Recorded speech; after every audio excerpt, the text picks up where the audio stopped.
Hello साथीहरू, आज चाहिँ खानामा छ हाम्रो साग आफ्नै बारीको अर्ग्यानिक अनि सिमी पनि हाम्रै बारीको हो। अनि सिमी र आलु, अनि यहाँ छ सलाद मुला, अनि यहाँ अन्डा, अनि यहाँ छ खुर्सानी। खाए ल, कति भोक लागिरहेको छ।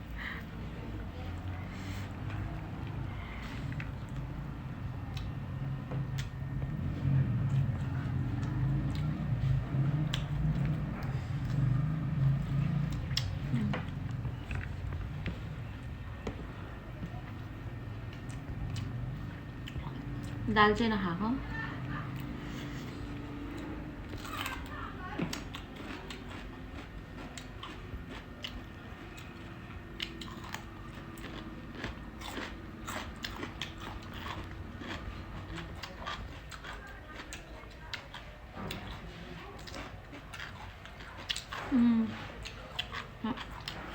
खुर्सानी पनि आफ्नै बारीको।